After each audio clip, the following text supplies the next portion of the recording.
पुण्यातील ईश्वरी भिसे मृत्यू प्रकरण ताजं असतानाच आता कल्याणमधून देखील एक घटना समोर आली आहे। कल्याण पूर्वेतील शक्तिधाम प्रसूतीगृहात एका महिलेला गर्भपात आणि कुटुंब नियोजनाची शस्त्रक्रिया करण्यासाठी दाखल करण्यात आलं होतं। शस्त्रक्रिया करण्यापूर्वीच तिची प्रकृती खालावल्यानं प्रसूतीगृहातून खासगी रुग्णालयामध्ये नेत असताना तिचा वाटेतच मृत्यू झाला। महिलेच्या मृत्यूला प्रसूतीगृहातील डॉक्टर जबाबदार असल्याचा आरोप महिलेच्या पतीसह तिच्या कुटुंबियांनी केला आहे।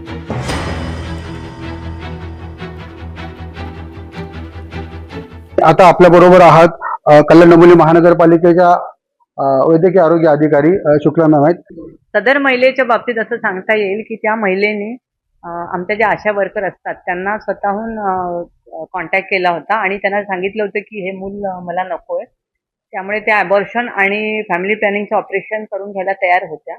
त्याप्रमाणे त्या आशा वर्करनी स्वतःहून त्यांना शक्तिधाम येथे रुग्णालयात आणलं आणि गायनेकोलॉजी जे डॉक्टर असतात, स्त्री रोग प्रसूतीशास्त्र तज्ज्ञ, त्यांच्यातर्फे त्यांची तपासणी केली आणि त्याबरोबर त्यांना मग हे ऑपरेशन करायला तयार असल्यामुळे त्यांचे काही तपासणी होऊन त्यांचा फिटनेस केल्यानंतर आपण त्यांना अबॉर्शन आणि फॅमिली प्लॅनिंगचं ऑपरेशन याच्यासाठी त्यांना 7 तारखेला पोस्ट केलं होतं आणि याबाबत पेशंटचे जे हजबंड आहेत त्यांची कन्सेंट घेण्यात आली होती। त्यांचा असा एकदम आरोप आहे की पत्रीच्या इलाजासाठी माझ्या पत्नीला आणलं आणि माझी पत्नी तिथे मेली, हा डॉक्टरचा हलगर्जीपणा आहे असं त्यांनी सांगितलं। याबाबत असं म्हणता येईल की आमच्या आशा ताईंकडनं सर्वे पण केला जातो, तर जेव्हा त्या एरियातला सर्वे केला गेला तेव्हा त्या आशा ताईंना असं लक्षात आलं की या महिला प्रेग्नंट असून त्यांना हे मूल नकोय कारण त्यांची 5वी खेप आहे।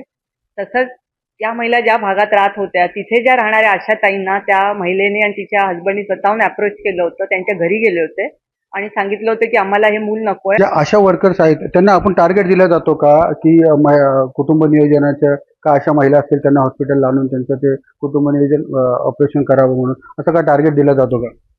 कसं आहे की शासनाकडनं आपल्याला आपल्या लोकसंख्येच्या अनुसार ह्याचं टार्गेट असतं, त्याप्रमाणे आपल्या आशा एरियामध्ये जेव्हा जातात ते आपल्याकडे वेगवेगळ्या प्रकारचे सर्वे गेले जातात, तर त्यामध्ये आपण हेही बघतो की अशा प्रकारचे जे सर्वे असतात ते सर्वे वेगवेगळ्या प्रकारचे आहेत, पण ज्या महिलांना हे सगळं सांगितलं जातं की कुटुंब नियोजनाच्या काय काय पद्धती आहेत, त्याच्यामध्ये जसं कॉपर्टी आहे, काही गोळ्या घेता येतात, तसंच ज्या महिलांचे म्हणजे त्यांची मुलं झालेली आहेत त्यांना हे पण सांगितलं जातं की तुम्हाला कुटुंब नियोजनाचं ऑपरेशन पण करता येऊ शकतं। तेच आम्ही चौकशी करू आमच्या कमिटीतर्फे। तसंच जर असं असेल तर आम्ही जी जिल्हास्तरीय कमिटी होती त्यावेळेला त्या कमिटीकडनं पण आम्ही रिपोर्ट घेण्याचा प्रयत्न नक्की करू। डॉक्टरांचा जर हलगर्जीपणा असेल तरी डॉक्टरांवर देखील कारवाई केली जाईल असे आरोग्य अधिकारी शुक्ला मॅडम ने म्हणाले आहेत।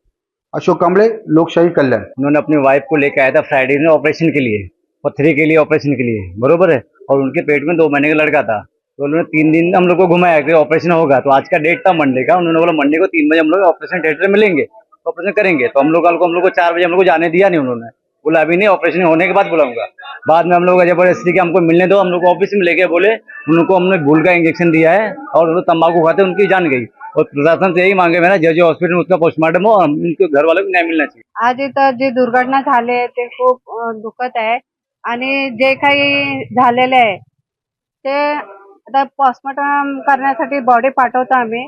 जे काय त्याच्यात रिपोर्ट येईल ते काय डॉक्टरांचं किंवा कोणाचे दोष आम्हाला भेटतील त्यांच्यावर आम्ही कारवाई नक्की करू।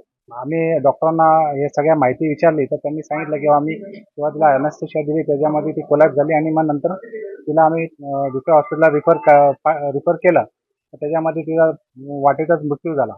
मला वाटतं ही सगळी टेक्निकल बाब असल्यामुळे ॲज अ पोस्टमॉर्टम झाल्यानंतर आणि कुठे कुठे जर ह्याच्यामध्ये कोणाकोणाची हलगर्जीपणा जर आढळून आला तर निश्चितपणे त्यांच्यावर कारवाई करण्याची आम्ही सगळेजण मागणी करतो। लोकशाही मराठी ऐका, पहा, जागरूक रहा।